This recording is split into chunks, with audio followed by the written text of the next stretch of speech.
Past में तो obviously humans were not that advance to cause climate change, even though the active anthropogenic climate change has started from 8,000 years. okay, जब से agriculture शुरू हुआ है तभी से humans ने they started to modify the atmosphere and all other domains of life. And so technically the climate change started 8,000 years ago. But before that, climate change was happening, but that was happening due to natural events.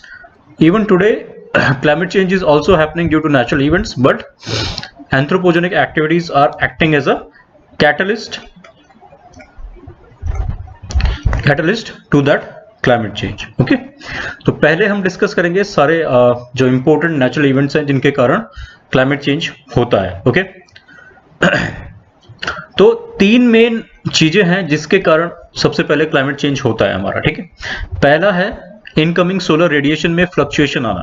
Okay, क्योंकि आपको पता है कि अर्थ में obviously climate किसकी वजह से है, क्योंकि अर्थ पे क्या है, एनर्जी आ रही है, रेडिएशन आ रहा है. ओके, एंड उसी में अगर फ्लक्चुएशन हो जाएगा तो टेम्परेचर चेंजेस आएंगे. ओके, एंड उसके आफ्टर इफेक्ट्स भी हमें आएंगे. ठीक है, जैसे सी लेवल राइज होना, स्टॉर्म्स, हरिकेन्स वगैरह आना. ठीक है, ड्राउट आना, फेमाइन आना, not being able to cultivate और land being not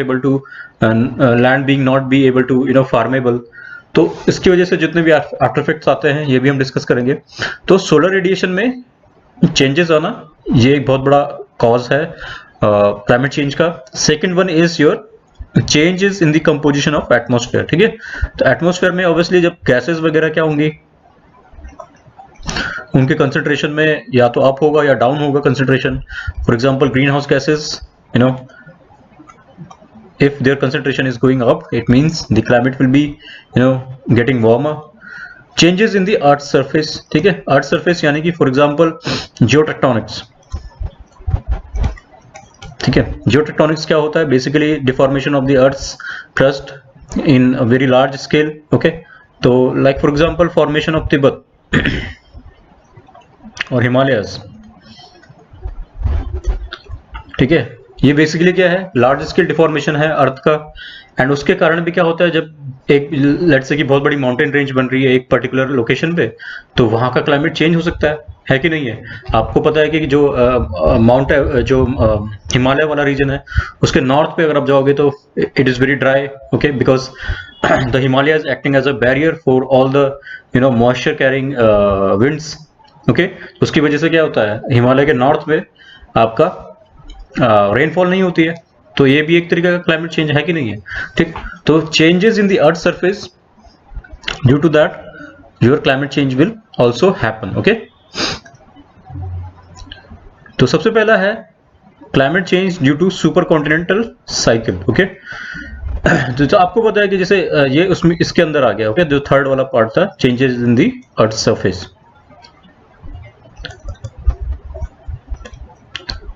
earth surface. Okay, तो उसमें आप देख सकते हो. ओके, लगभग 150 million years ago geographical distribution was something like this of land masses.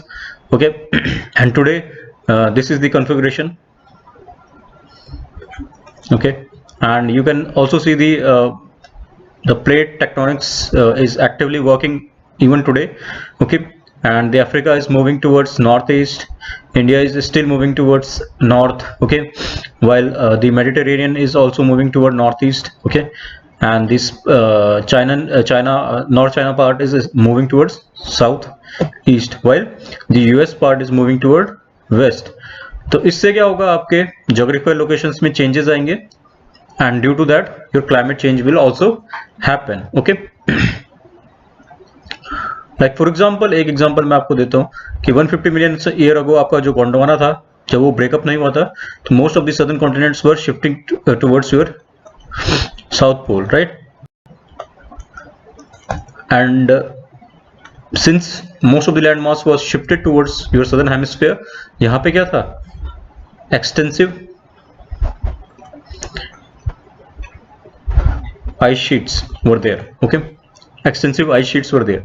तो वो भी एक तरीके का क्या है, क्लाइमेट चेंज है कि नहीं है। और अब देखिए यहाँ पे आइस शीट सिर्फ और सिर्फ आपके अंटार्कटिका में है और वो भी श्रिंक हो रहा है due to greenhouse gas effect. Okay, so you can still see that changes in the distribution and elevation of land masses can affect climate. How you can see that when the Isthmus of Panama, a volcanic arc formed during the Miocene period,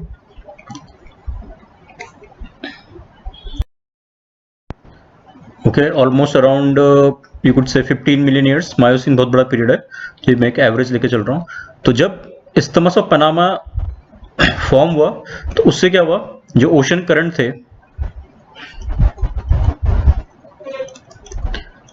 oceanic current थी, ठीक है, वहां पे जैसे gulf stream वगैरह है, तो ये यहाँ की तरफ मूव कर रही थी, है ना, एक तरीके से।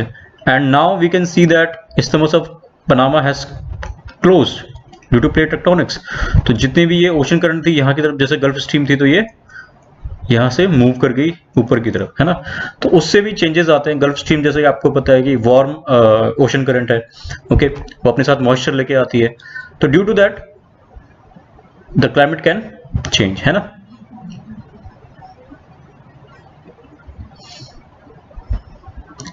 सिमिलरली जैसे मैं हिमालय का एग्जांपल दे रहा था,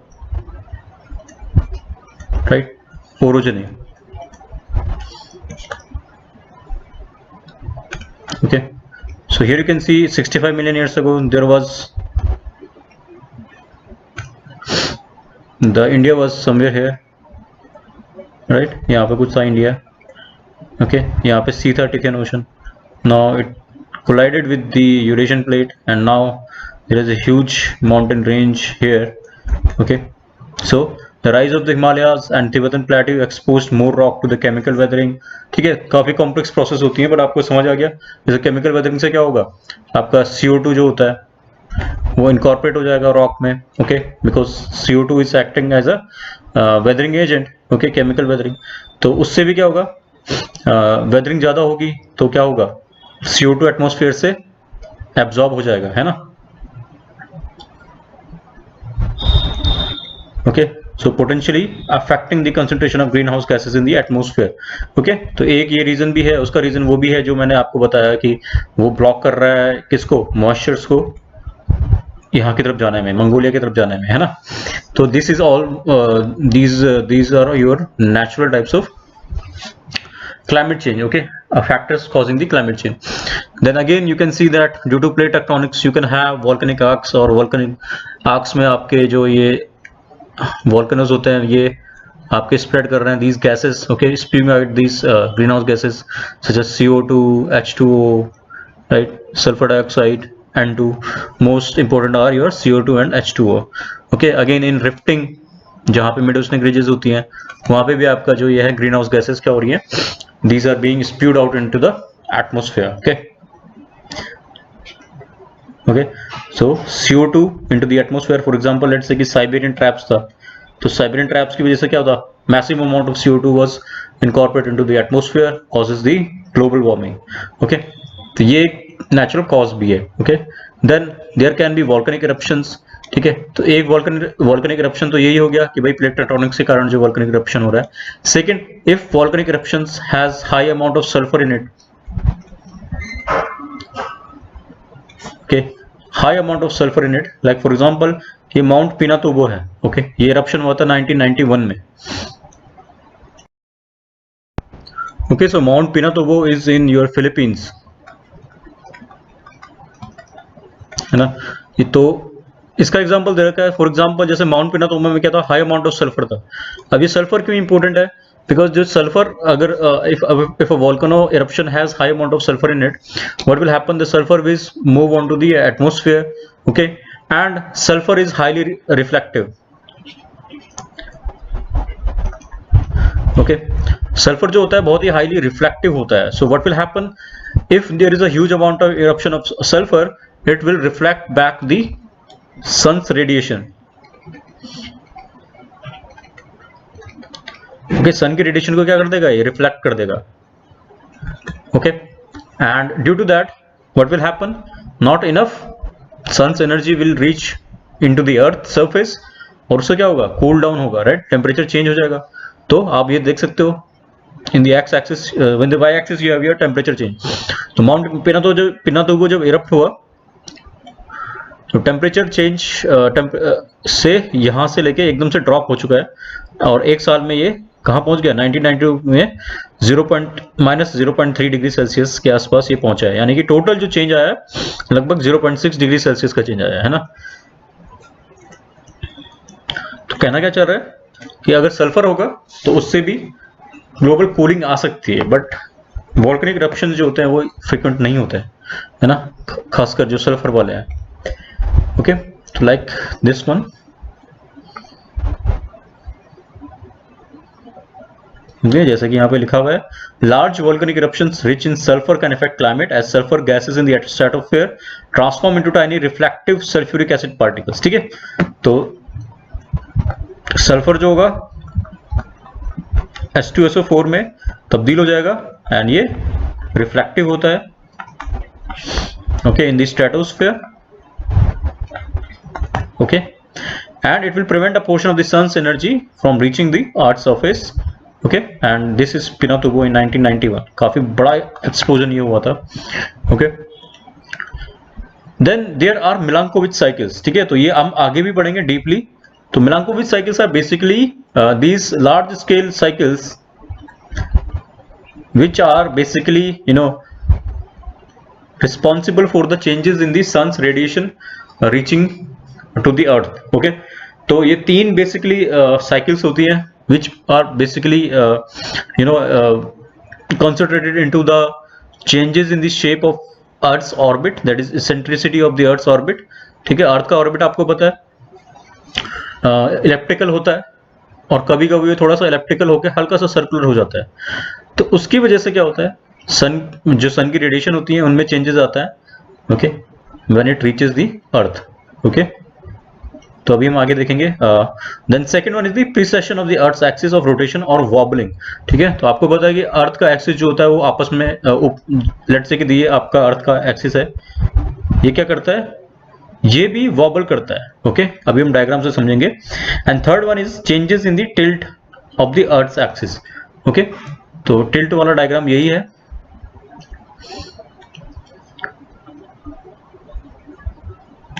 okay.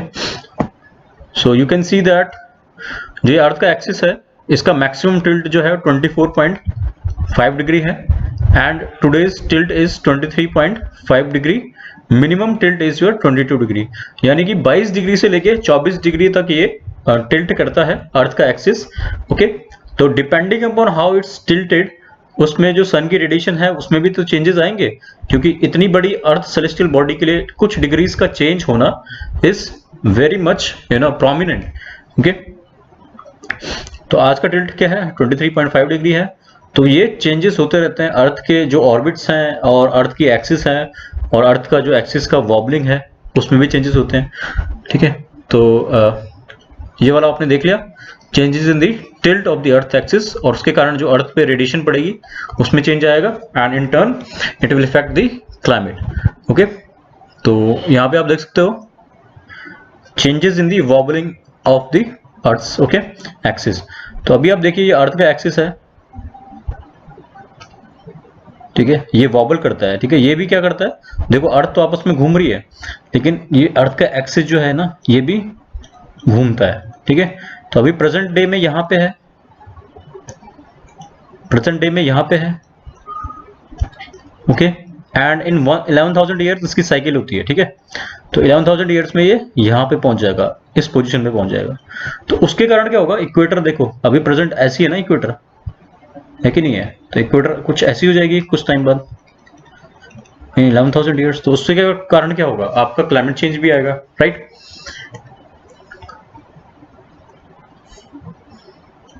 Okay, so this one happens around 46,000 years के आसपास इसकी साइकिल होती है टिल्ट वाली की, ठीक है। देन इज योर जो ऑर्बिट में चेंजेस आते हैं, ओके। ये और अर्थ का ऑर्बिट है तो इसमें भी चेंजेस आते हैं। यहाँ पे हाईली एग्जैजरेटेड दिखा रखा है लेकिन ये चेंजेस काफी कम रहते हैं, ठीक है। लेकिन उसके कारण भी अर्थ की रेडिएशन, सन की रेडिएशन जो अर्थ पे पहुंचती है वो काफी प्रोमिनेंट रहती है, ओके। तो ये लगभग 1 लाख ईयर्स के आसपास इसकी साइकिल होती है, changes in the Earth's orbit, and due to that, okay, due to that your Earth's climate will change. Then there is sunspot cycle. Okay, तो जो आपको पता है कि सन में these black spots are there, right? जो सन होता है उसमें आपके ये डार्क स्पॉट जो दिख रहे हैं इनको बोलते हैं हम सन स्पॉट, है ना। अब होता क्या है कि sun is very big celestial body and it has very high magnetic field, है ना।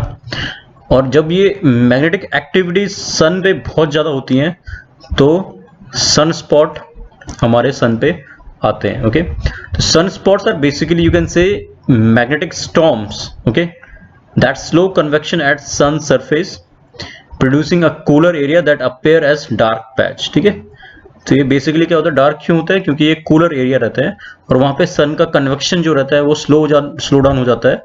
And why it slow down, it is because of the magnetic activity. Okay, लेकिन जो ओवरऑल एनर्जी सन की होती है वो सन स्पॉट साइकिल में मैक्सिमम रहती है।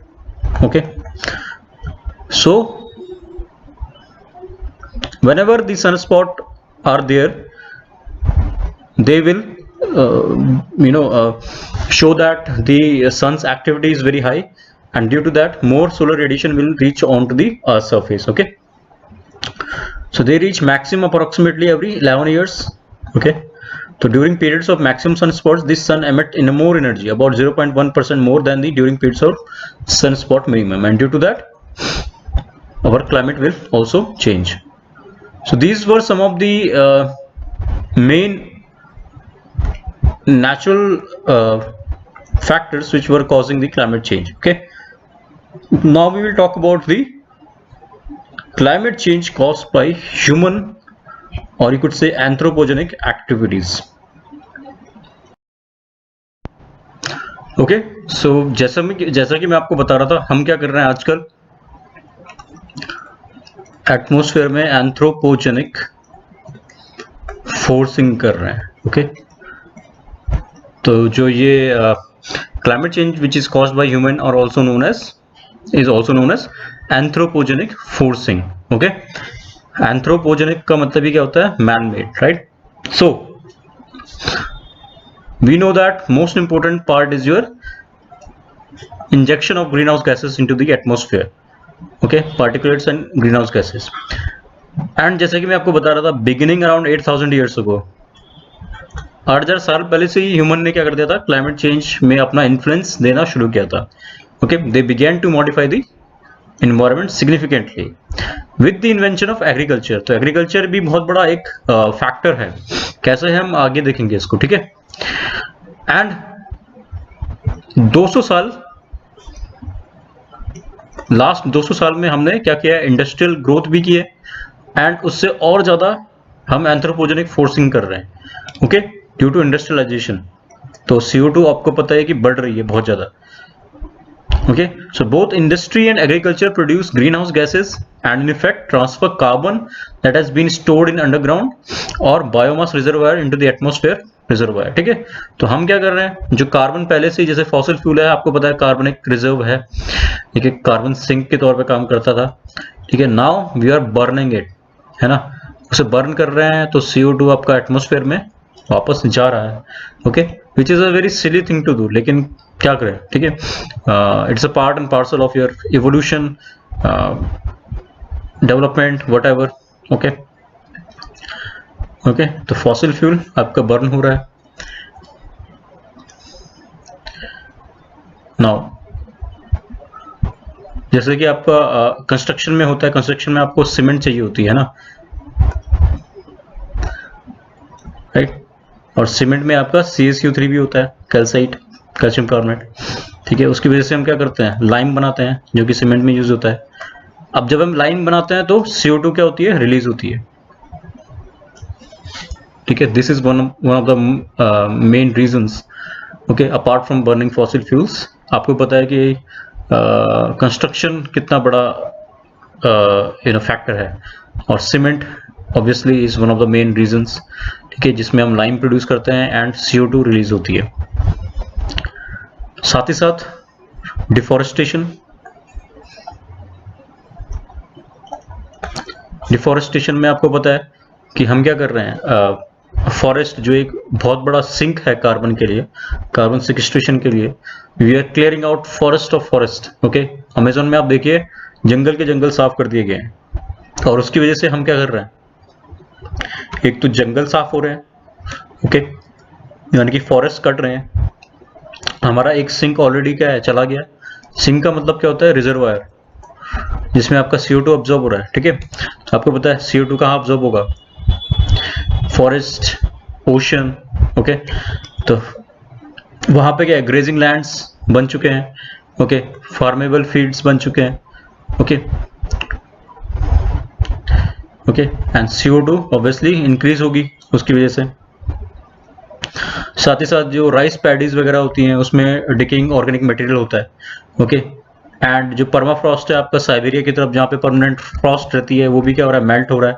उसकी वजह से क्या हो रहा है, जो नीचे मीथेन जमी हुई है वो भी क्या कर रही है, ऊपर आ रही है, एटमॉस्फेयर में आ रही है ना। मीथेन भी one of the important green house gas है, ओके। साथ ही साथ क्या होगा कि भाई आपका एग्रीकल्चर बढ़ रहा है ना, फॉरेस्ट क्लियर हो रहे हैं तो एग्रीकल्चर भी बढ़ रहा है, पॉपुलेशन बढ़ रही है तो पॉपुलेशन को क्या खाने के लिए भी कुछ चाहिए ना, और one of the main sources are your grain, cereals, and they need agriculture. और एग्रीकल्चर होगा तो दूध दही भी आपको चाहिए होगा, ओके, मीट भी चाहिए होगा। तो we are basically producing cattles, okay. और कैटल्स जो है वो आपको पता है कि जब फ्लैटुलेंस, कैटल का मतलब आपको पता है ना, गाय वगैरह, बोवाइन एनिमल्स, है ना। तो फ्लैटुलेंस बेसिकली क्या होता है, जब हम गैस, जब कैटल गैस छोड़ती है तो बेसिकली ये CH4 छोड़ती है, मीथेन छोड़ती है। एंड दिस इज, बिलीव और not, this is one of the main reasons for CH4, that is methane, increase in the atmosphere, okay। तो सब जुड़े हुए हैं, काफी कॉम्प्लेक्स प्रोसेस है, ओके। तो ये सब आपस में जुड़े हुए हैं सारी चीजें। तो रिसर्च एस्टिमेट करती है कि all volcanic eruptions put together in given year, okay, both submarine and aerial जो इरप्शन होते हैं, they emit about 0.15 to 0.26 gigatons of CO2 every year, है ना। यानी कि जितने भी वॉल्केनिक इरप्शन होते हैं करंटली वर्ल्ड में, प्लैनेट अर्थ में, चाहे वो सबमरीन हो, सब एरियल हो या एरियल हो, वो इतना गीगाटन ऑफ CO2 प्रोड्यूस करते हैं। बट उसके कंपैरिजन में अगर आप ह्यूमंस को देखें तो human activities emit about 35 gigatons of CO2 every year.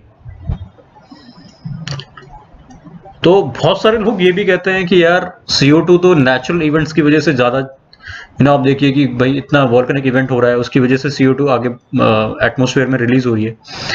लेकिन कंपैरिजन करेंगे तो humans are producing 135 times more CO2 than these volcanic eruptions, है ना। तो 35 gigatons, और ये एक्सपोनेंशियली बढ़ रहा है per year,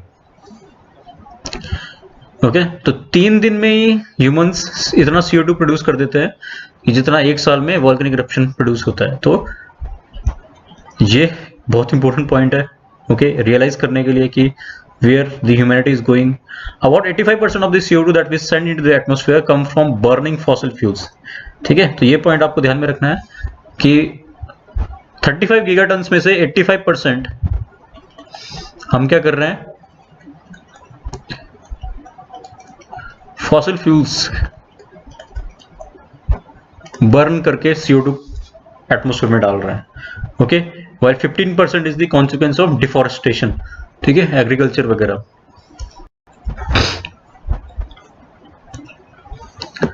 so here you can C construction, excavation, land को मॉडिफाई करना, एग्रीकल्चर। आप देखिए सारे के सारे फॉरेस्ट क्लियर हो चुके हैं, ग्रेजिंग लैंड बन चुके हैं, ओके, या फार्मिंग लैंड बन चुके हैं। अर्बनाइजेशन हो रहा है, ठीक है, विच changes the water table, okay. Here you can see the deforestation that has happened. Okay, तो in this region you can see कि अगर मैं इसको जूम करूं तो आपको पता चलेगा। इंडिया की बात देख लो कि इंडिया में जो ये पीला पीला पोर्शन है ना, yellow portion, these were the additional regions which were forested about 8000 years ago। यानी कि 8000 साल पहले ये येलो वाला पोर्शन जो है ना, ये भी फॉरेस्ट की उसमें आता था, है ना। चाइना में आप देखिए, इवन इन मिडिल ईस्ट और सेंट्रल एशियन कंट्रीज, है ना। अब ये सारे के सारे फॉरेस्ट गायब हो चुके हैं, ठीक है। अमेज़न भी बहुत कम होता जा रहा है।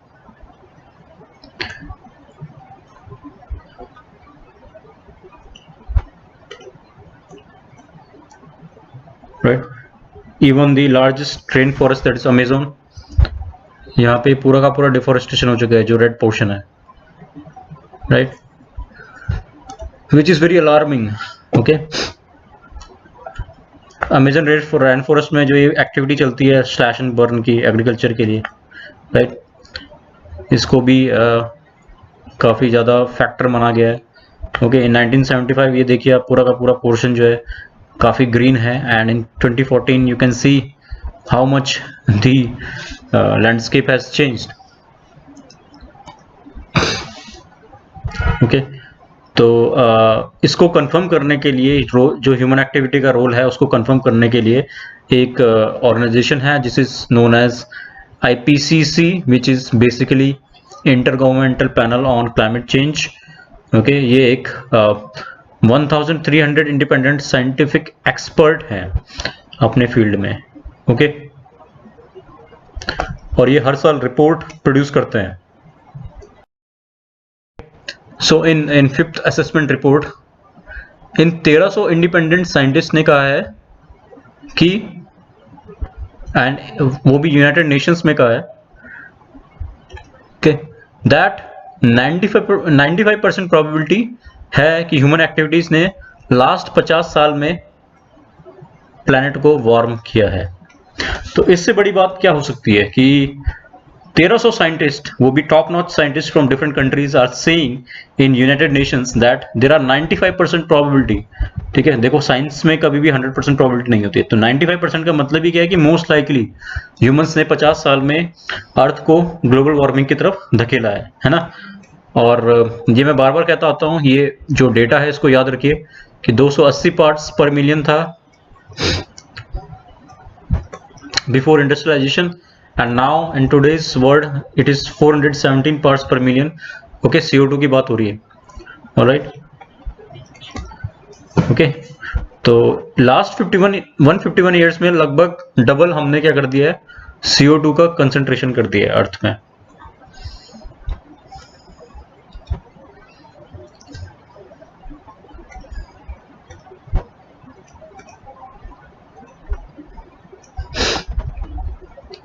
ओके, तो इन्हीं एक्टिविटीज को हम क्या करते हैं, एंथ्रोपोजेनिक फोर्सिंग कहते हैं। ओके, एंड नेचुरल फोर्सिंग, जो कि हमने पहले बात की थी कि भाई Milankovitch cycles, plate tectonics, they does not appear to be sufficient magnitude to have caused all this observed warming। Okay, तो एंथ्रोपोजेनिक फोर्सिंग ही कैटलिस्ट का काम कर रही है।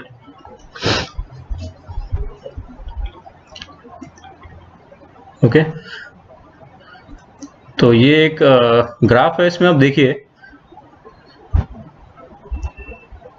अगर हम सिर्फ नेचुरल फोर्सिंग को देखें, जो रेड पोर्शन है ये वाला, है ना, ये वाला पोर्शन है,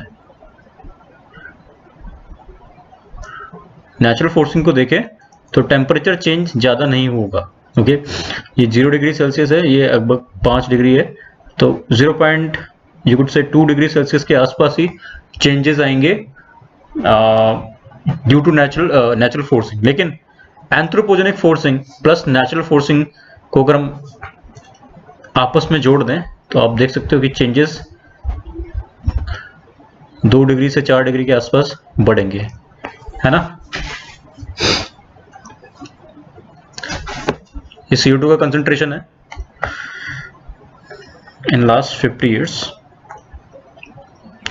तो 250 सन 2050 में ये कहाँ तक पहुंचेगा हमें नहीं पता। अगर ऐसा चलता रहेगा ग्राफ तो 500 ppm तक पहुंच सकता है। ओके, हियर यू कैन सी 2100 में ये 1000 ppm तक पहुंच सकता है CO2। Okay, this is the prediction. Okay, अगर एमिशन रेट्स हाई रहे, अगर लो एमिशन रेट भी रहते हैं, अगर हम थोड़ा बहुत कम भी करते हैं, तब भी 600 ppm के आसपास CO2 पहुंच जाएगा। Okay,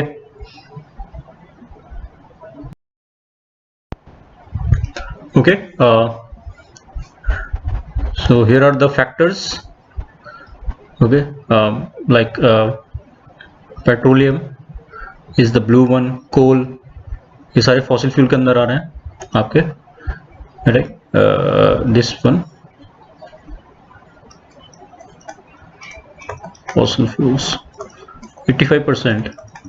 okay, and you can see the cement one is this। okay, and net flux is the purple one। okay, net flux का मतलब क्या है कि टोटल एमिशन हुआ है और उसमें से जितना एब्जॉर्ब हुआ है सिंक के द्वारा, यानी कि फॉरेस्ट हो गया, आपका ओशंस हो गए। Okay, okay, and this is carbon in billion metric tons per year.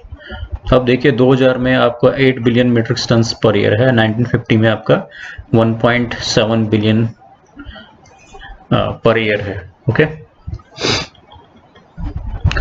और क्योंकि अब सिंक भी अच्छे से काम नहीं कर रहे हैं, क्योंकि ओशन एसिडिफिकेशन वगैरह हो रहा है, ओशन वार्मिंग हो रही है, तो उतने अच्छे तरीके से CO2 को एब्जॉर्ब नहीं कर पा रहा है। तो जितना भी आपका कार्बन, एंथ्रोपोजेनिक कार्बन है, वो एटमॉस्फेयर में आ रहा है, उसका 50% जो है वो एटमॉस्फेयर में ही रह रहा है। Okay, now we will talk about the effects of global climate change. Okay, कि इफेक्ट क्या होंगे। अभी तक हमने कॉजेज डिस्कस किए थे, anthropogenic causes. Now we will talk about the effects.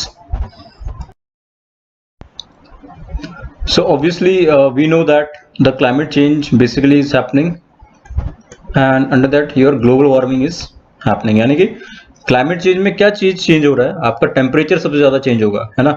और कैसे चेंज होगा, आइस एज की तरफ जा रहा है या इंटरग्लेशियल पीरियड की तरफ जा रहा है, यानी कि वार्मिंग हो रही है हमारी। ठीक है, तो आपको पता है कि क्लाइमेट को प्रेडिक्ट करना काफी टफ होता है, उसके लिए आपको सुपर कंप्यूटर्स की जरूरत पड़ती है ना। तो डिफरेंट मॉडल्स हैं, depending upon that how much we are, how much net flux we are producing carbon, we are actually injecting carbon into the atmosphere, how much we are injecting। okay, depending upon that the different predictions have been made। okay, तो इन predictions को हम क्या बोलते हैं, RCP बोलते हैं, representative concentration pathways। okay, तो ये बताता है कि डिफरेंट RCP की वजह से कितना चेंजेस आएंगे। ओके, तो like for example like RCP 2.6, इसमें हम ज्यादा नहीं जाएंगे, बस इसमें आपको कहना है, इसमें आपको याद रखना है कि जैसे RCP 2.6 है, यानी कि जो एंथ्रोपोजेनिक कार्बन इंजेक्ट हो रहा है एटमॉस्फेयर में, वो काफी अगर कम हो रहा है, तो उसमें एवरेज टेम्परेचर चेंज कितना आएगा, 1 डिग्री सेल्सियस के आसपास आएगा। ओके, वहीं RCP 8.5 में क्या आएगा, 3.7 डिग्री सेल्सियस के आसपास आएगा। ओके, और you could say 4 degree Celsius के आसपास आपका चेंजेस आएंगे। Okay, in the average air surface temperature. So this is very alarming, because जितनी ज्यादा अर्थ ग्लोबल वार्मिंग की तरफ जाएगी, उसके आफ्टर इफेक्ट्स भी काफी ज्यादा होंगे। ठीक है, तो पहला इफेक्ट क्या है, आपका टेम्परेचर बढ़ेगा। कितना बढ़ेगा, 3 डिग्री से लेके 0.3 डिग्री से लेके आपके 4.8 डिग्री सेल्सियस तक बढ़ सकता है। Okay, depending upon which models we are using. ये 38 नहीं है, ये डिग्री सेल्सियस है। Okay, 0.3 degree Celsius. अगर आपके पास नए नोट्स मिलेंगे तो आप ये करेक्ट कर लेना, 4.8 degree Celsius. Okay, till 2100। Okay, so this is the scenario.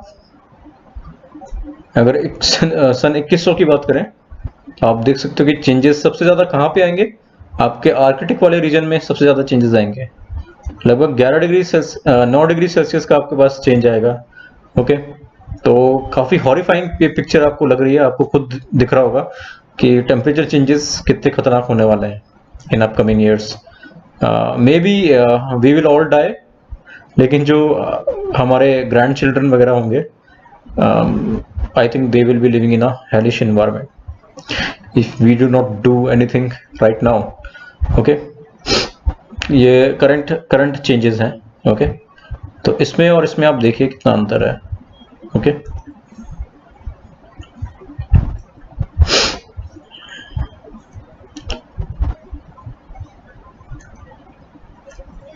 okay, now you know that changes are happening in the ice shelves।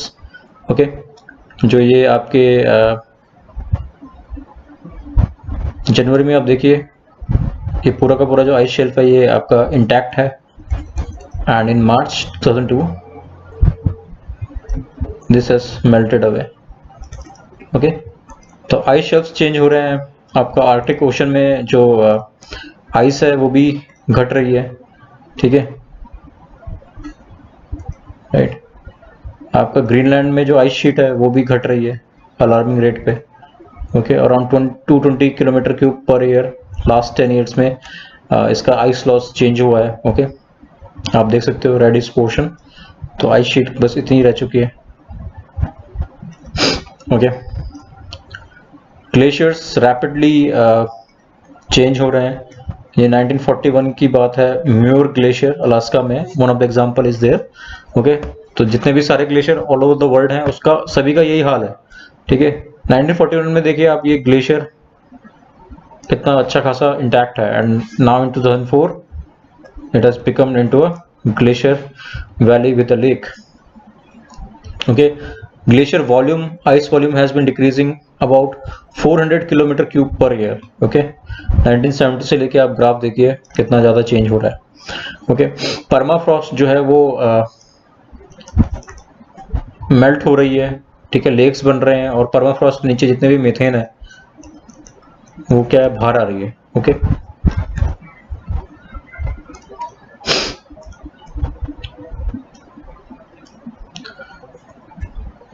Okay, and water vapour concentration increase हो रहा है due to global warming. Okay, warmer seas. Alright, तो ये सारा आप pause करके लिख सकते हो अपने हिसाब से। ओके, आपका प्लांट जो है, प्लांट की हार्डीनेस जोन बेसिकली मतलब आपको पता है कि स्नो लाइन के ऊपर plant they do not grow, लेकिन यहाँ पे आप देखिए कि स्नो लाइन जो है वो हायर होती जा रही है माउंटेन्स की तरफ। Okay, this is 1990 in US. You can see that यहाँ पे पूरा कोल्ड वाला एरिया है, लेकिन अब प्लांट जो है ऊपर की तरफ आने लग गए हैं, है ना, इस वाले रीजन में। यानी कि इस वाले रीजन में भी प्लांट्स आ रहे हैं। इसका मतलब क्या है कि plants are migrating northward. Okay,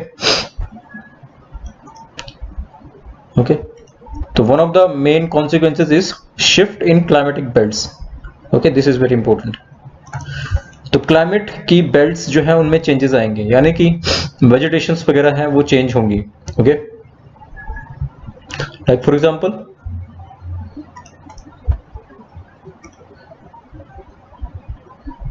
let's talk about the vegetation. जैसे स्पार्स वेजिटेशन है, तो अभी करंटली आप देखिए ये मंगोलिया तक है ना, और इन वार्मर अर्थ ये आप देखिए स्पार्स वेजिटेशन यहाँ तक पहुंच चुकी है, यानी कि यहाँ तक भी आपकी स्पार्स वेजिटेशन पहुंच चुकी है। स्पार्स वेजिटेशन मतलब जनरली योर डेजर्टिफिकेशन आपका हो रहा है। Okay, desertification. ऑलराइट, तो क्लाइमेटिक बेल्ट्स चेंज होंगी, एग्रीकल्चर करना बहुत टफ हो जाएगा। Okay, they may dry out and become unfarmable. Okay, दूसरा है हीट वेव्स भी आएंगी आपकी, है ना। हीट वेव्स बेसिकली वहां उन रीजन्स को कहते हैं जहां पे 32 डिग्री सेल्सियस से ऊपर की विंड चलती है। ओके, तो एक्सेसिव हॉट वेदर आपको आएगा। Okay, increase the number of heat threatening heat waves. Then rise in sea level बहुत ही इंपॉर्टेंट है। ओके, वाटर एक्सपैंड होता है हीट के कारण, और साथ ही साथ ग्लेशियर मेल्ट हो रहे हैं, तो उसके कारण भी ओशन बढ़ेगा। ओके, तो since the last ice age the sea level has risen by 120 meters. Okay,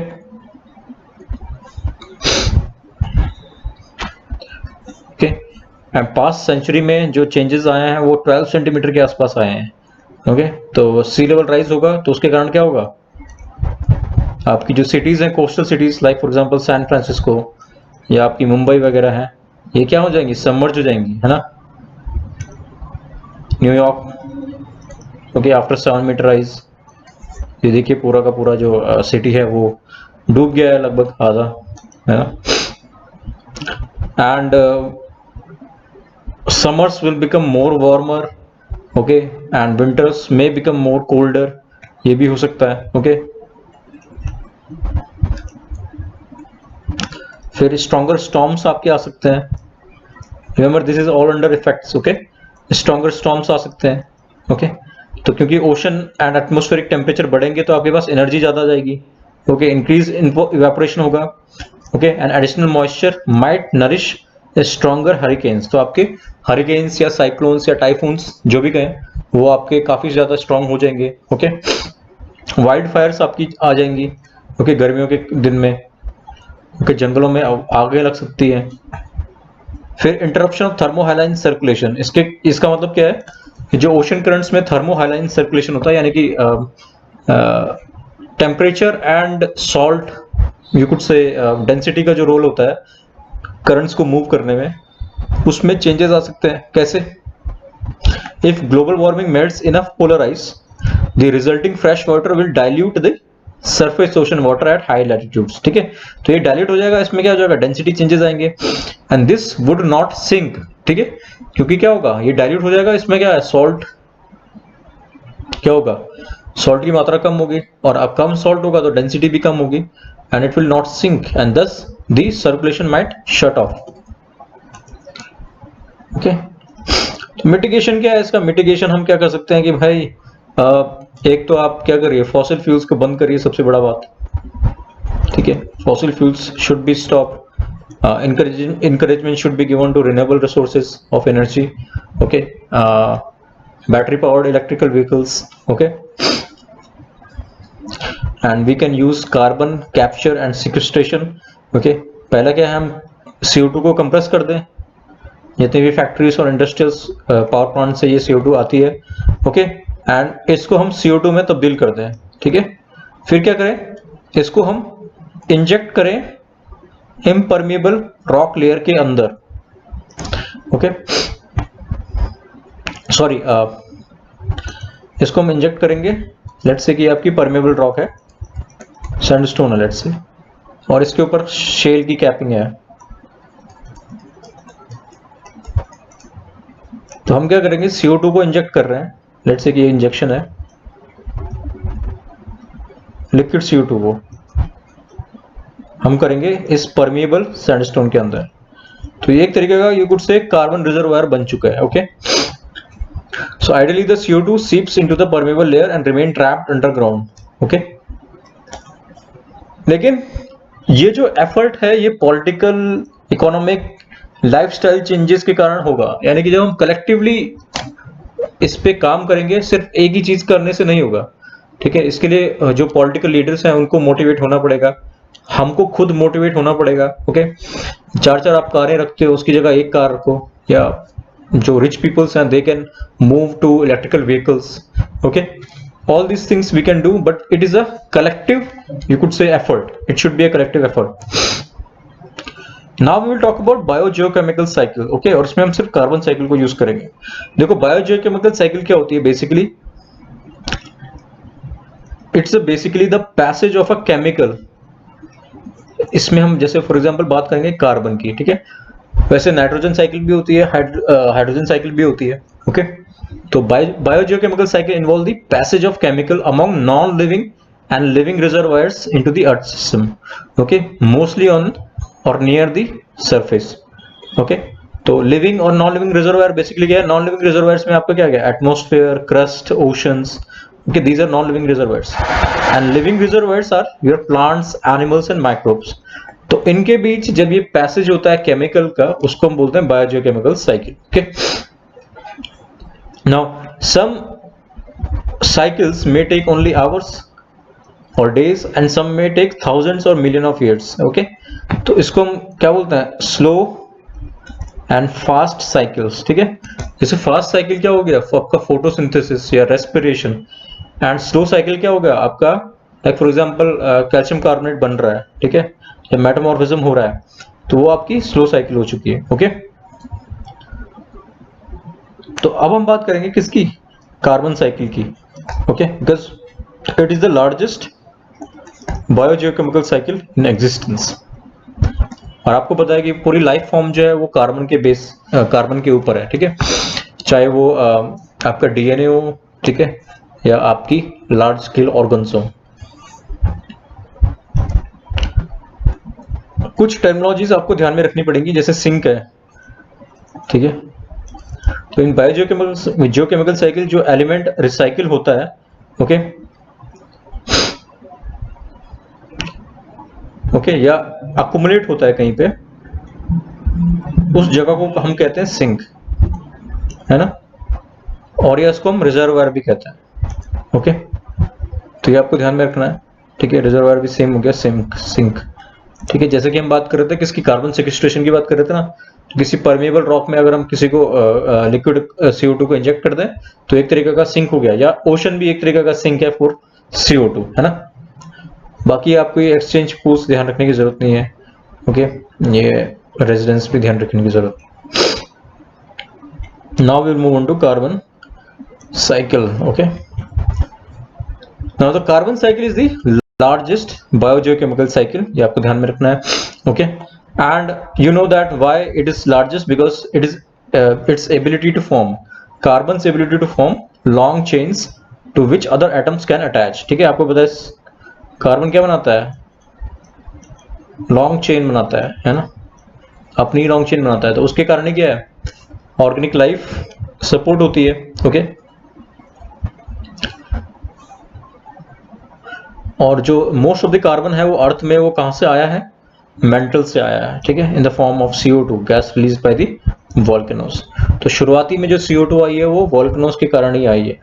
Okay, and once it enters the atmosphere, it moves through various reservoirs of the Earth system in carbon cycle.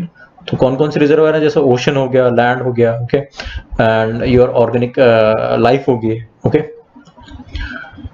Okay, तो सम carbon dissolves in sea water to form bicarbonate, okay, which may later become incorporated into the shells of organism, जैसे calcium carbonate.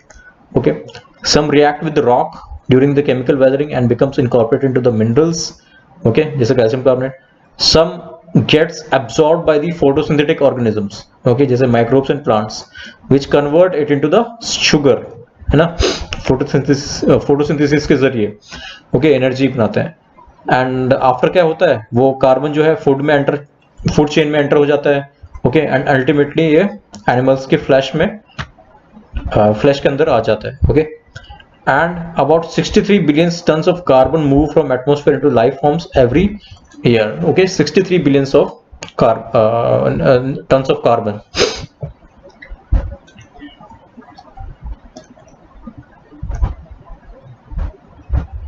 Okay, तो जो organism में carbon आता है उसमें क्या है, some return directly into the atmosphere as respiration of animals, जैसे हम सांस लेते हैं, राइट. जैसे प्लांट है, प्लांट से हमने प्लांट्स को खाया, सब्जी वगैरह खाते हो ना, उसमें उसके बाद जो कार्बन हमारी बॉडी में आया उसको हम कैसे वापस से एटमॉस्फेयर में डाल रहे हैं, रेस्पिरेशन के जरिए डाल रहे हैं कि नहीं डाल रहे हैं. Okay, we are breathing and we are breathing out CO2 and inhaling the oxygen. Okay, बाकी एनिमल्स का जो फ्लैटुलेंस होता है, मीथेन, ओके, उसमें भी कार्बन है कि नहीं है. Okay, and the decay of dead organism, इसके कारण क्या है, जो कार्बन है वो एटमॉस्फेयर में जा रहा है.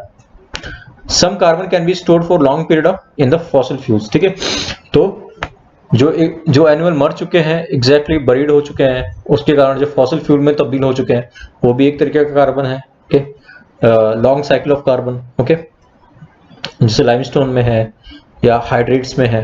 मीथेन हाइड्रेट्स में है। Okay, this carbon can be return to the atmosphere by burning the fossil fuel, जैसे कि हम कर रहे हैं। ओके, और it can return to the sea after undergoing chemical weathering followed by the dissolution in river water और underground. ठीक है, तो लाइमस्टोन अगर केमिकल वेदरिंग होगी लाइमस्टोन की तो ये वापस में सी में चला जाएगा, या कहीं रेक या रिवर में चला जाएगा, या अंडरग्राउंड वाटर में चला जाएगा, है ना, वेदरिंग के कारण। So this image is very important, इसको आप ध्यान में रखना, और अगर क्वेश्चन आता है तो आपको ये इमेज बनानी है।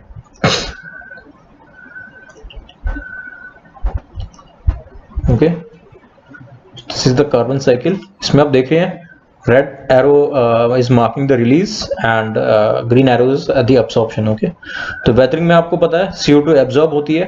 ओके, कार्बनिक एसिड बनता है, उसके कारण क्या होता है, वेदरिंग, आपकी केमिकल वेदरिंग बनती है। ओके, कंबशन में CO2 रिलीज हो रहा है। फोटोसिंथेसिस में क्या हो रहा है, CO2 is being absorbed by the forest. Okay, digestion में क्या हो रहा है, आपका एनिमल्स फ्लैटुलेंस के जरिए, ओके, गैस रिलीज के जरिए मीथेन रिलीज कर रहे हैं। ओके, डिके में फिर से रिलीज हो रहा है। ओके, रेस्पिरेशन में रिलीज होगा। ओके, देन रीफ ग्रोथ, यानी कि जब कोरल्स ग्रो करते हैं तो कैल्शियम कार्बोनेट के कारण करते हैं, तो उसमें क्या हो रहा है, एब्जॉर्ब हो रहा है। डिसोल्यूशन हो रहा है तो बाइकार्बोनेट। ओके, गैस हाइड्रेट्स होते हैं मीथेन के।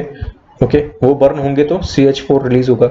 ओके, वैल्कोनम में भी आपका CO2 रिलीज होगा। ओके, सेडिमेंटेशन में क्या होगा, आपका इनकॉर्पोरेट होगा। ओके, तो ये आपको ध्यान में रखना है। This is another one. It is basically showing the fast. देखो, दो तरह की कार्बन साइकिल होती है, एक होती है फास्ट, एक होती है स्लो। ठीक है, फास्ट में क्या है कि कुछ डेज या वीक्स में कार्बन एक्सचेंज हो रहा है, एंड स्लो में क्या है, बेसिकली जैसे ये स्लो, जैसे रॉक साइकिल है, तो rock cycle basically slow cycle है। ओके, स्लो कार्बन साइकिल है, जैसे लाइमस्टोन बन रहा है या कुछ बन रहा है। Okay, and these numbers are in gigatons. Okay, gigaton per year. Okay, तो जैसे फॉसिल फ्यूल है तो 10,000 गीगाटन अभी भी आपके पास रिजर्व है। ओके, वैसे रेस्पिरेशन के कारण 60 गीगाटन आपका रिलीज हो रहा है, प्लांट रेस्पिरेशन कर रहे हैं। ओके,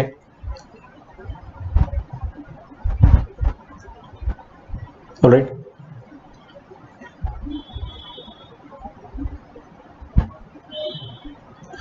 तो red portion basically we are emitting fossil fuels. Okay, तो नेट इंक्रीज 4 गीगाटन हमारा अभी चल रहा है, ये आपको ध्यान में रखना है, 4 gigaton per year due to anthropogenic forcing. Okay,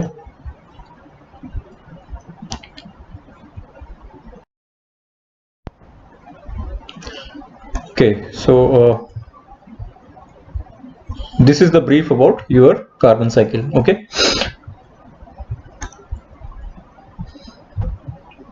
all right, then there is one more thing which is your marine biological pump। ठीक है, तो marine biological pump carbon cycle के अंदर ही आता है। इसमें बेसिकली क्या है कि ocean are acting as a sink. Okay, तो marine biological pump is the ocean's biological driven sequestration of carbon. Sequestration का मतलब क्या है कि कार्बन को अपने में इनकॉर्पोरेट कर रहा है। Okay, from the atmosphere and the land run off to the deep ocean. Okay, 99% of the carbon dioxide added to the atmosphere in the geological past by volcanic activity has been removed by the ocean.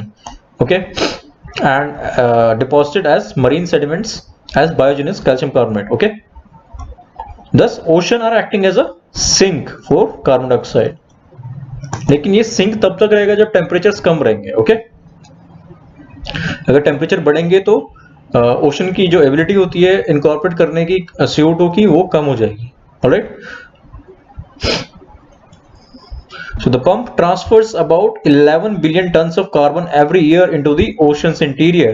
और अगर ये ऐसा नहीं करता है तो अभी CO2 के लेवल्स जो होंगे ना, वो 400 ppm टाइम्स हायर हो जाएंगे। ओके, प्रेजेंट डे से।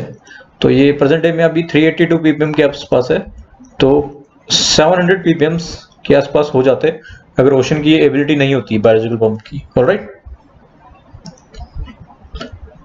Okay, so CO2 is being incorporated by the oceans, phytoplanktons and all other small animals.